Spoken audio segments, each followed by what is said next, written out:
What? Good afternoon, everybody. Let me go ahead and get everybody muted out so the co-host can unmute themselves. Where am I at? Something happened.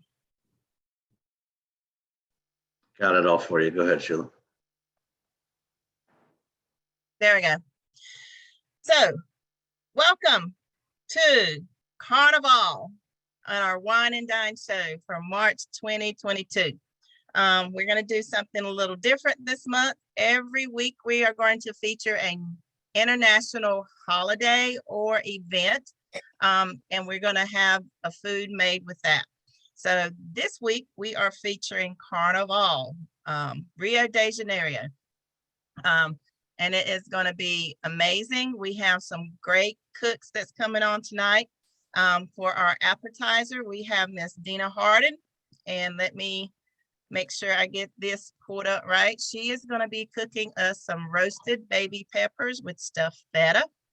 And then we have two main dishes tonight. We have Miss Nell Galinsky. She's going to be cooking us a chicken and rice wrap. And Jackie, she is going to be cooking us a shrimp gumbo. Both of those sounds heavenly. And then Miss Evie has a treat for us. She's actually going to make us a papaya drink with a whiskey twist, and a chocolate and coconut dessert. Now, all of these dishes that they are making, you can find and get when you visit Carnival or Mardi Gras. So throughout our cooking, we're going to give you some little history on Carnival so that when you do go, you can actually know exactly what it is. Me and Mr. Peter have been collaborating, trying to make sure we got everything in our ducks in a row. So this week we're going to be pairing it, the foods with, I got the Grand Cru Discoveries Pinot Noir. That was right? Yep, that was good. All right, and then what was the other two?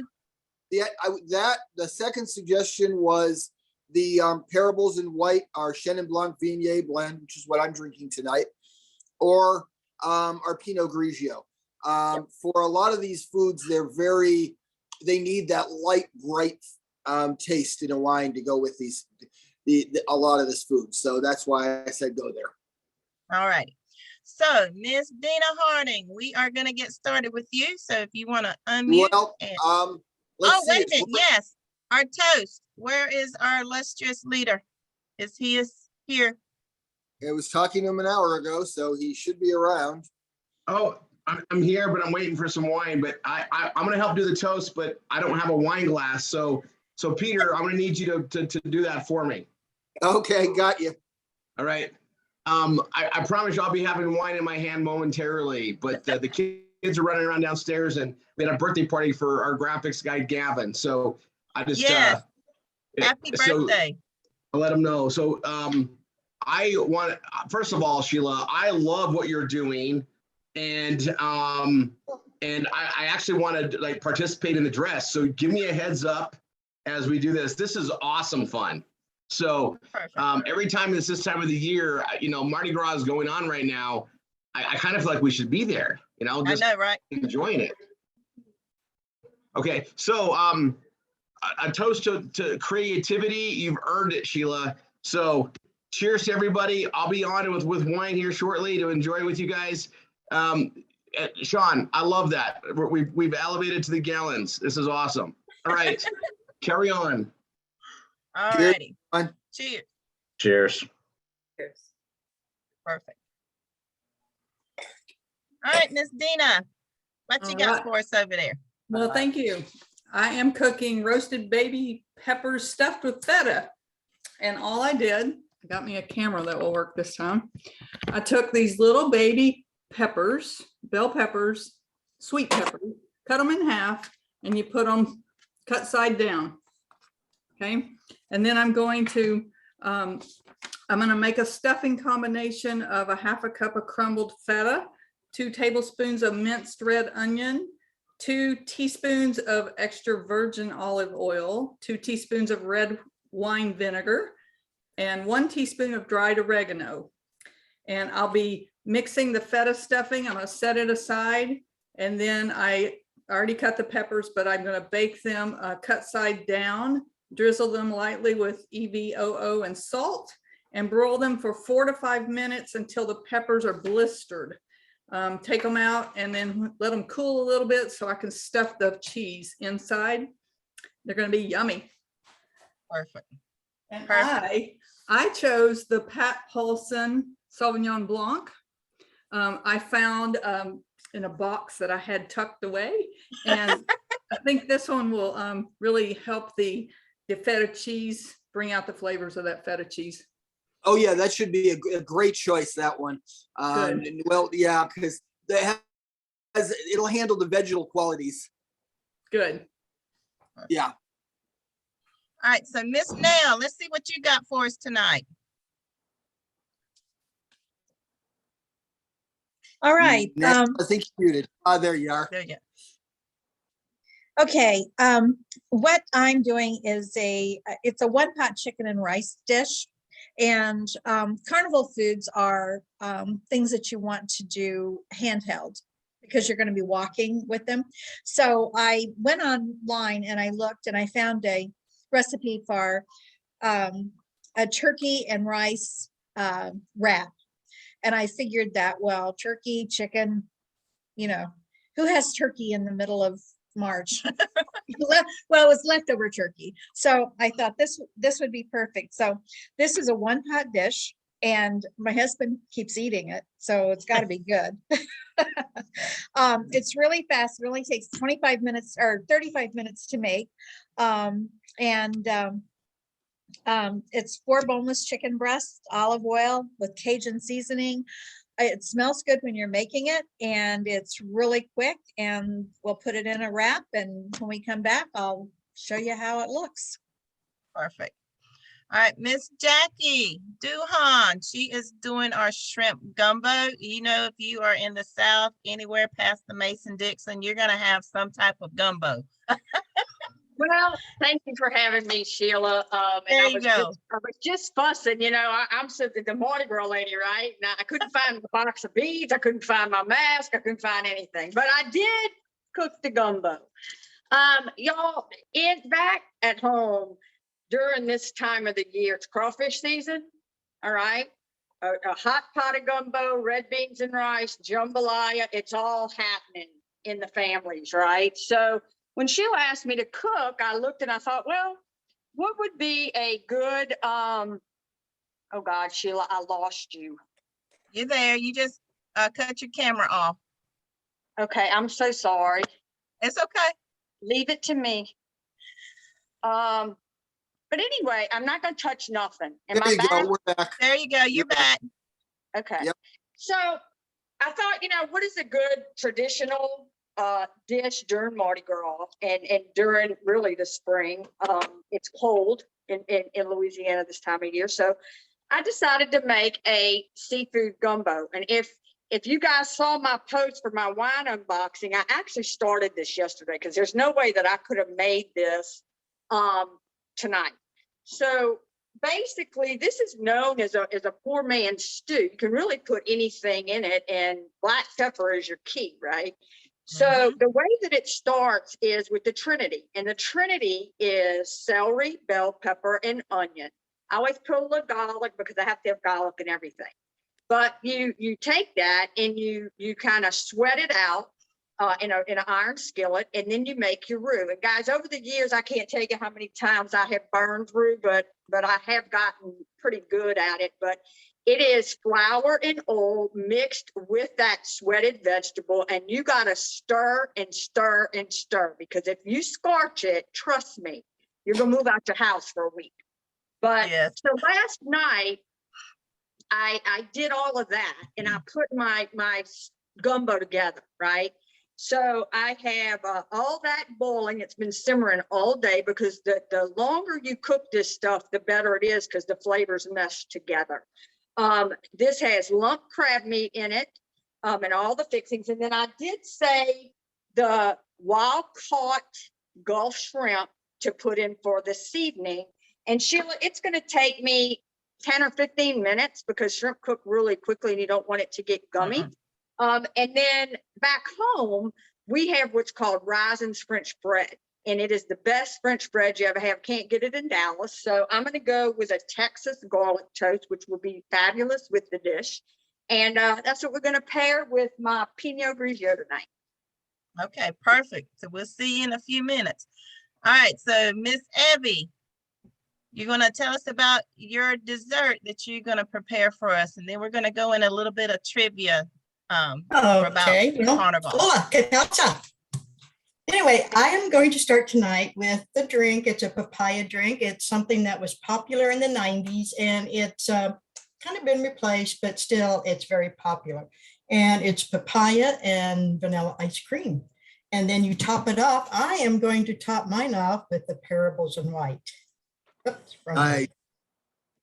and just also a little bit about the papaya, if I can find it, is that it's got a lot of good vitamins in it. It's fat-free and it's got A, B, C, and antioxidants and calcium. And it also helps to break down the protein, which helps with digestion. So we are going to get that stirred up and served up to us. And then we'll go on to some of the other sweet nuggets. All right, perfect. So Carnival and Mardi Gras, they are kind of similar. One's an off-take of the other one. But in my research in Carnival, I ran into some very interesting information.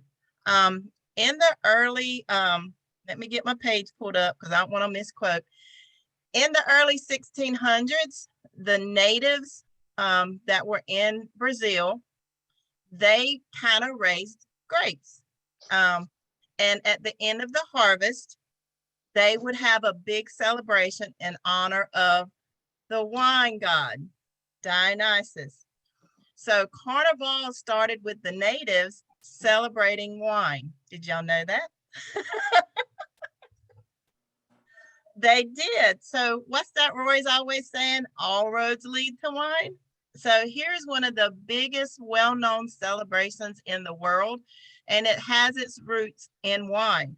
And since we are here with our amazing wine club and discovering wine, you can also discover roots of where wine has been and how it's grown through the ages. So that's one of the little tidbits about Carnival and its roots, is that it started as a celebration of the natives for their harvest, for their crops. It has evolved since then. We've had some people, migrants and immigrants that came into Brazil that kind of took that culture in, some different religions that came in and were celebrating it. And it kind of went from the wine celebration to a drum where they would get together and they would have music and they would do the drumming, and they would have different cultures would come in and they would do their drumming and had the big native drums. But guess what happens when you have drums anywhere? Anybody that's been in the 60s, 70s, and 80s, when you got music, guess what you start doing? You start dancing.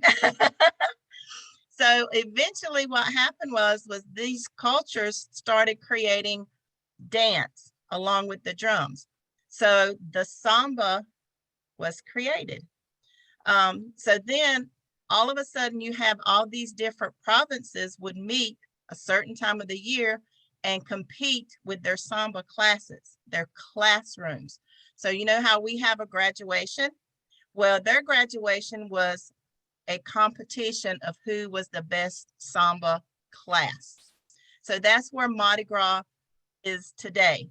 Mardi Gras is a big party, but it's still a samba competition. And you have classes come from all over the world to compete. And that's why you have, and what these provinces would do, it was some of the poorest provinces would get together and they would stitch costumes. They would stitch the feathers. That's why I'm dressed. They would hand stitch all of this stuff, all their regalia. Look at Miss Evie, sequins. They would actually have precious stones and gems sewn into their clothes, and it would take them all year. And this is where they would feature it on their students. And the winner of the competition, well, that was a big to-do for them, because guess what? Everybody wanted to see these artisans. They wanted to go to where this stuff was made. So it just boosted their economy.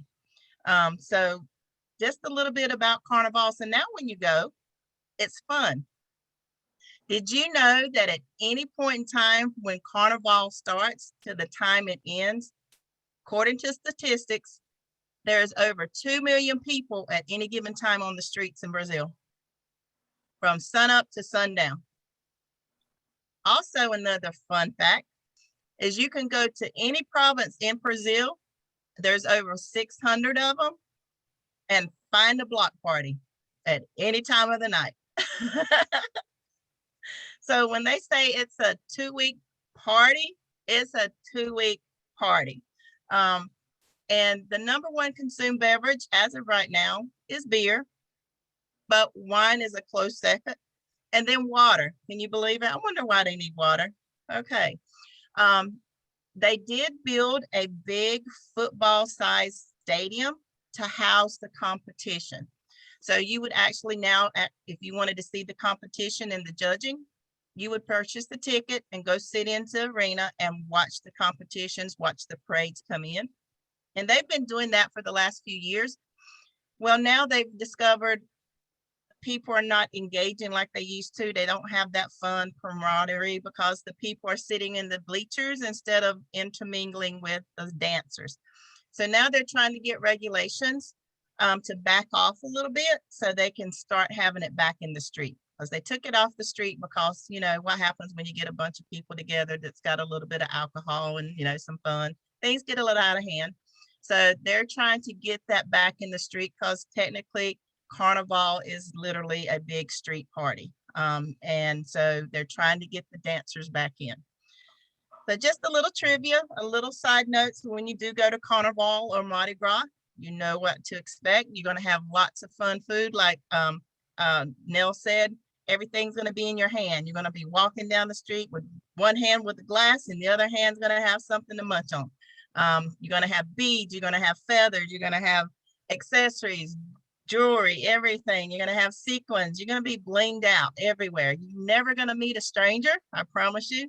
And it's going to be fun. So again, just a little bit of trivia that we have for our Carnival. And we're going to go back to Miss Dina and see what she has.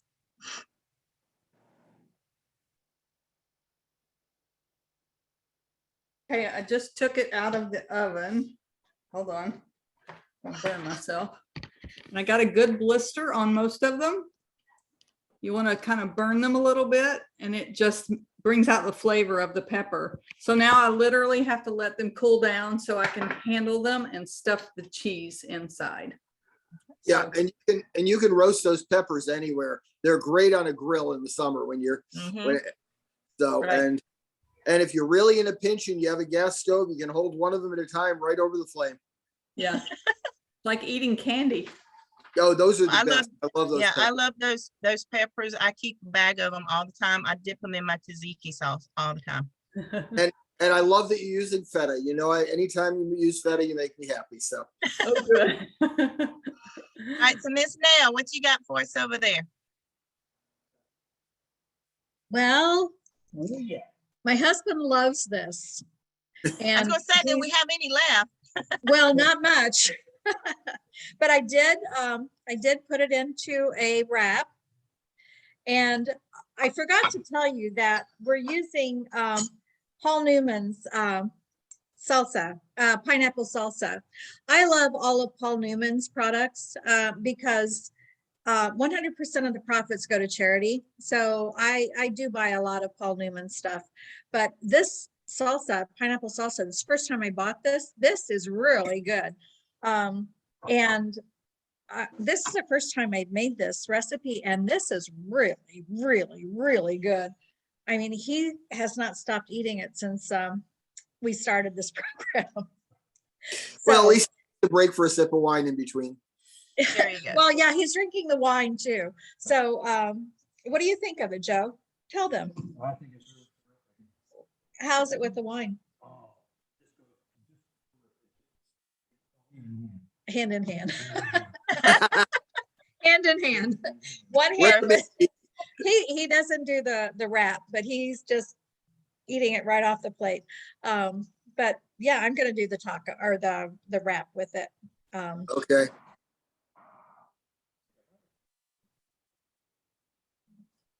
Mm. Mm. This is a great recipe. Now, what cheese did you put with that? Or is there cheese in it? Mm. No cheese? Joe cannot eat cheese, so no cheese. But we like spicy. It's very spicy.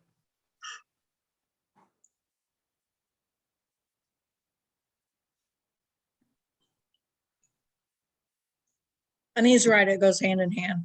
The wine really brings out the, I use Cajun spice, Cajun seasoning, and it brings out the,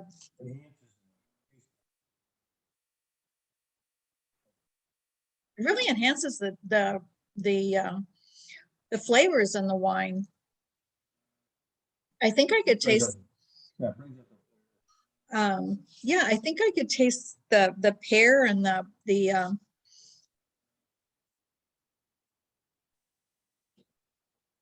makes the wine taste fruitier. But this is great. I love this recipe. We're going to do this more often. Perfect. That sounds like something that'd be quick and simple, especially with the spring and summer coming up. Have Oh, a yeah, wrap by the pool. 35 minutes. Yeah, all it that's took. my kind of cooking. Oh, yeah. All right, Miss Jackie, what you got? You ready to drop them shrimp? You're muted. Them shrimps are dry. This dish is ready, baby. All right, No, let's go.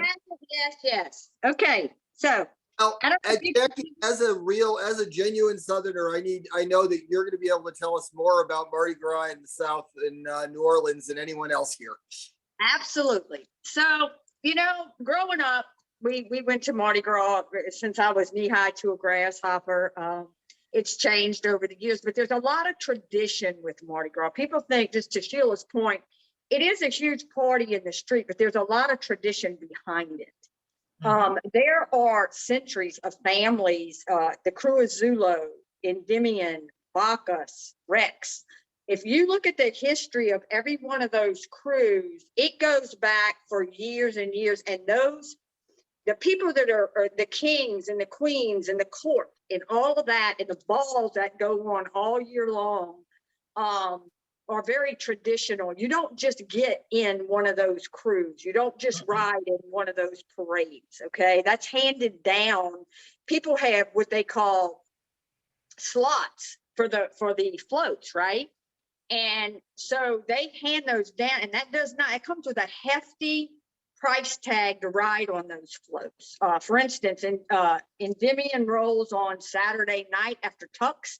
Endymion has over 100 floats. Those people pay thousands of dollars to ride in Endymion. They start at 4:00 in the afternoon at City Park, and they always have the big entertainment, the big bands and stuff, and they end up at the Superdome, and they have this massive ball with entertainment. Bacchus is Sunday night. It's also another huge traditional parade, as they all are. So when I think of Mardi Gras, I like to think of the traditions behind it. And really, it's the feast and the party before the Lenten season for those of you who are Catholic. And by the way, I went and got my ashes today. But it's the big feast before the fast, right? Because we're going into 40 days of fasting as Catholics. And so there's a lot of tradition. I told Peter, I wrote an article in my PBS about 2 years ago about Mardi Gras, because it does fascinate me. So while, yes, there's millions of people in the street drunk and acting a fool, there's a whole another side of that culture that if you ever really get to experience Mardi Gras like that, I would invite you to do so, because it's unlike anything you will ever experience. Well, that sounds amazing. And I love hearing you talk about Bacchus, which that ties into Sheila's comment earlier, because Bacchus is the Greek god of wine. Greek wine, yep. Absolutely. And Zulu, by the way, Sheila, is the oldest tribe that is a part of the Mardi Gras era in New Orleans. And they actually start on the West Bank at 6 o'clock in the morning, and they get in pirogues and come across the Mississippi River. Yep. Okay, and they're 'Cause I all think dressed in tribe. They're all in tribal suits, to your Yep, point. they're all in their regalia. Yep. They marched, and they are the very first parade on Mardi Gras Day, and they come across like at 5 or 6 o'clock a.m., and then they march in the streets, and they actually throw coconuts. So if you were lucky enough to catch a Zulu coconut, keep it for life. I used to have one, God only knows where it is, but no, there is just a lot of tradition behind it, and just glad I got to grow up with it. So, but There you go. I got my seafood gum. I don't know if you can see this, Sheila, but I got a I big do. pot of yumminess here. Like I said, it is a stew of sorts. It kind of has a little thick base to it, but actually when you serve it, many people, so depending on which side of Louisiana you're on, you may have gumbo with a potato salad right in the middle of it. Where I grew up, you serve it over a bed of rice. Better rice. And so that's what I have tonight. It's all lump crab meat with Gulf shrimp over a bed of rice. So I'm getting ready to taste it and taste my wine and eat me a little bit of garlic bread. All right. Well, let's go for it. Let's hear that. Let's see. I want to see how that hear how that tastes, because you're making me really hungry here. It's very hot. But damn, it's good. I outdid myself, girl. There you go. Now, Don't know I'm gonna what I let you love. feed me in about 3 weeks. About a month and a half. Yeah, right. I don't know what I love better, Sheila, Jackie's character or her recipes. They're one and the same, because you can't have her recipes without her Jackie. Look, I might not make it pretty, but I damn sure know how to cook, babe. This, There you know, you go. with the Pinot Grigio, it brings out, it really, you can really taste all of the, like the bell peppers and it kind of explodes in your mouth a little bit, but because there's so much black pepper in there, it has a hot taste to it, Peter. Like, Yeah, I can see like a that. hot finish on it. Yeah, yep. Yeah, because the pepper, that's one of the things with wine and black pepper. Black pepper is mostly an alcohol soluble flavor. So you taste anything with black pepper, it's gonna turn up the volume to 11. Absolutely. And that's the key. Well, anything I cook with, honey, it's got black pepper in it. Trust me. I know. If it don't, if you think, you know, how people say, I'm gonna need a little salt. Oh, hell no. Go get the black pepper. That's what it needs. Anyway, Get the pepper. that's what I got, Sheila. And I'm gonna Perfect. finish my gumbo. All righty. So Miss Evie, what you got for us? Okay, well, we are enjoying our drinks, the papaya drinks with the parables in white. And I have to keep adding a little more parables in mine, but anyway. And another recipe I made was a carrot cake. And they don't make carrot cakes like we do. In fact, they don't put spices in them. They just do the carrot cake. And so I made them and put them in the cupcake things, put them in my magic oven. And just a minute if I can see it. And here they are. Okay. Perfect. And what I'm going to do with these is another of the sweets that I'm going to make is a brigadeiro. And that is a very sweet, kind of like a fudgy chocolate. And I'm going to take a little bit out of the middle of these and pipe some in that, then pipe a frosting on top of it. All right. And So I'll we'll do come- that and All I'll right. do that here in just a minute. And also I made a coconut pineapple dish, and that is, it's very, very good. And I just put it in the oven, and you want to get it out? And my magic oven again, there we go. It already made it. Just a minute, my handsome helper will There you help me go. with it. Oh, there it is. Oh, probably can't see it too good. Yes, Oh, I yeah, we can. Yeah. Okay, but it's basically eggs and coconut, and they say to use fresh coconut, but you know, hey, I'm in Kansas, we don't get too many fresh coconuts here. So anyway, I got dried coconut, and to make that, you need to put like, it takes 4 cups of coconut, and then I put a cup and a half of boiling water in that and let it sit and just kind of soften up and stuff, and that makes it come out very good. But that's what we have right now, and I'll go ahead and make the brigadeiros, and we'll pipe right. the other So one. Yeah, I'll the come back to you, what, brigadeiros- in about 10 minutes? Or less. It doesn't Okay, take long. perfect. That'll give me just Thank you. enough time to tell you why we are here. So we gave you a little bit of history of both Carnival and Mardi Gras. And so now we're going to tell you why we are here with these amazing cooks, their dishes, and our wines. We are part of a wine club. And those of us like me that does not have a wine palate, that has no idea how a wine's supposed to taste, this is where we can discover exactly what you need to pair with the food you're cooking so that you can get the ultimate experience with it.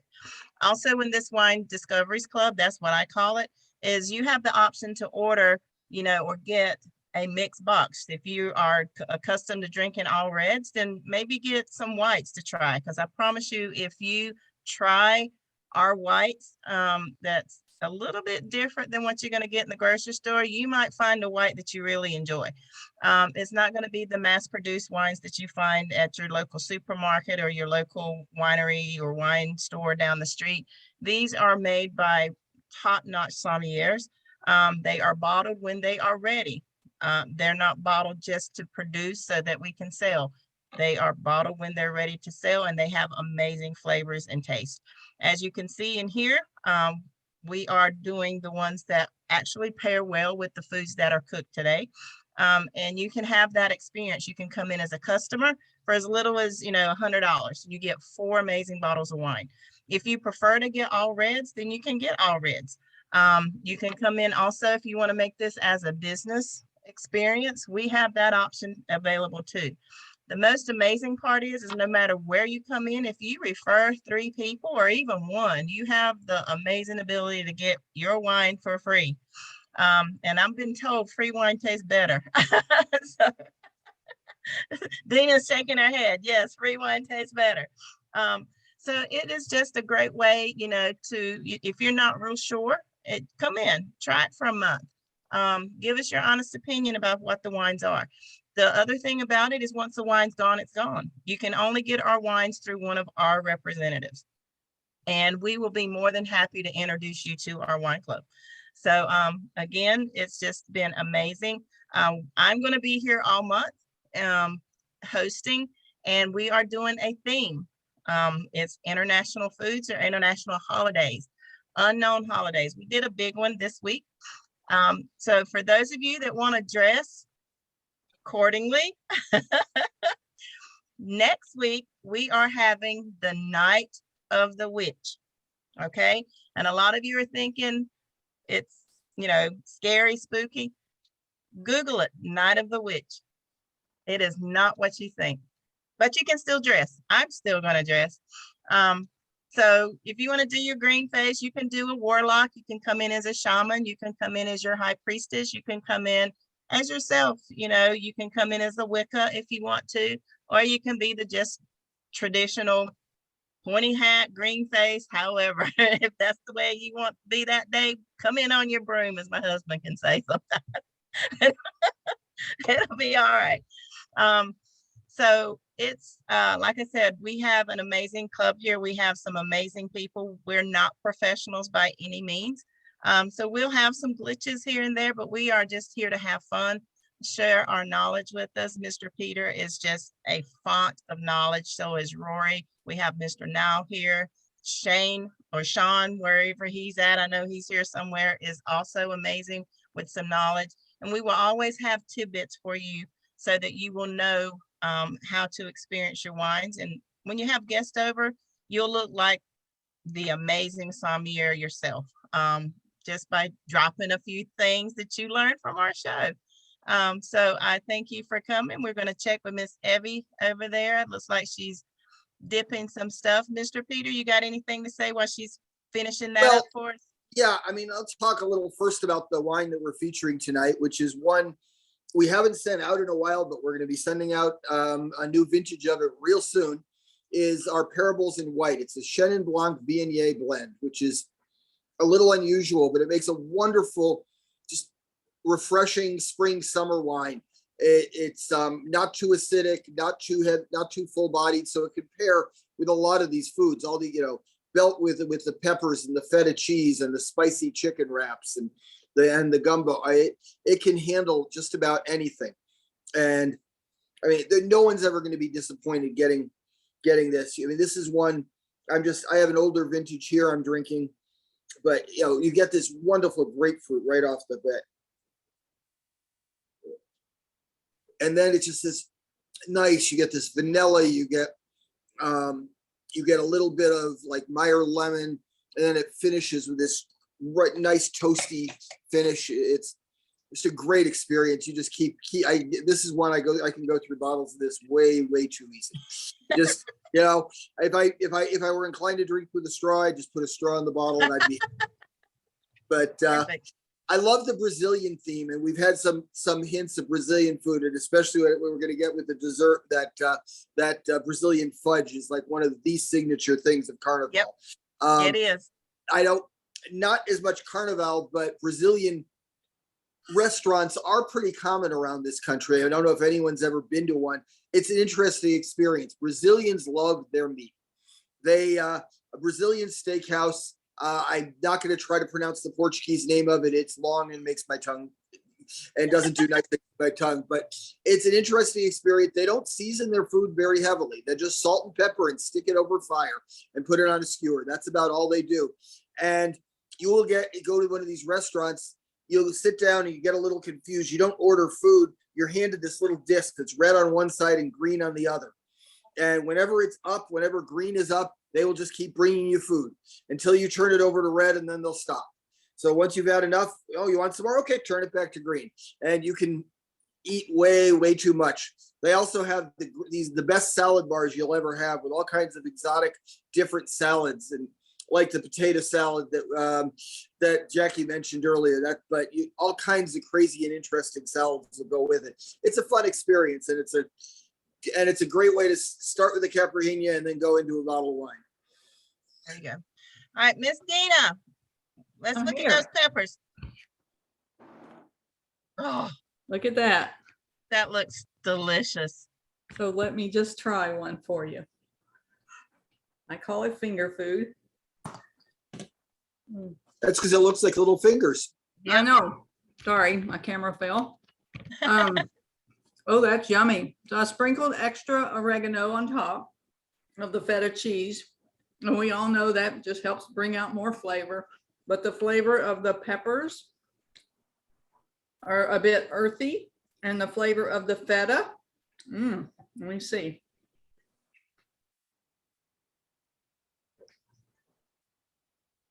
Oh, wow. It just kind of balances out the earthy flavor of the feta plus the sweetness of the pepper. Really nice. I'm glad I did that one. Oh, that looks really good. There's more than enough here, Peter. Come over and have some. Okay. I think it's only about a 13-hour drive for me, so just to save some for later. Come on down. Since we're the two drivers in the group, I'll leave the door unlocked. There you go. Yeah, my husband told me I couldn't drive to Texas. I was like, it's only 15 hours. Come on. Easy. Right. I knew that in my sleep. All right, Miss Evie, what you got for us? Okay, well, my magic oven worked its magic, and gosh, we got desserts. Perfect. We have the coconut and egg, and then we have the carrot cake, and then I mixed, I didn't pipe it because it didn't have time to cool, but there's usually a stack about like this high of just piped chocolate fudge type stuff on top of it. And it's very popular in Brazil. And actually, I lived in Argentina for about 6 months, and it was not during the carnival time, but we saw a lot of after effects of the carnival. And but it's always fun out there. Yep. So I guess we're ready to test this. And what we're going to do is I'm going to pair the pineapple, the coconut and the egg with the parables. And then I think for the carrot cake and the chocolate, we also have more than mousse. We have the Pinot Noir that will pair that with this. That should be, I want to hear how both of them work. Oh, okay. Okay. I'm a coconut lover, so anything with coconut is great. Mm.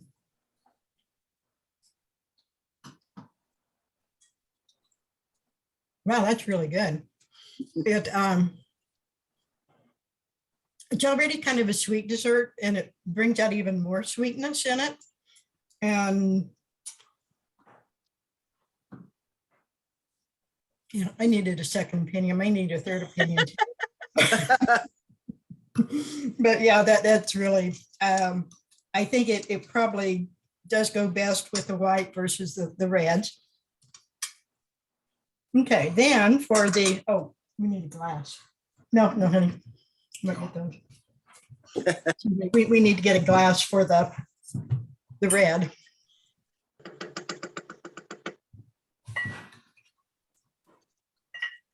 There you go. And one thing about the chocolate fudge, that is named after after World War II, Brazil was electing a new president, and one of the candidates was a brigadier general, and his name was Eduardo something. Anyway, he was a notorious ladies' man. And so they made all of these sweet little desserts as a fundraiser for him. And that's how a lot of this got started like that. And unfortunately, he lost. But okay, let me get a taste of the Pinot. These are two of my favorite wines. Well, I think all of them are my favorite. But Very good.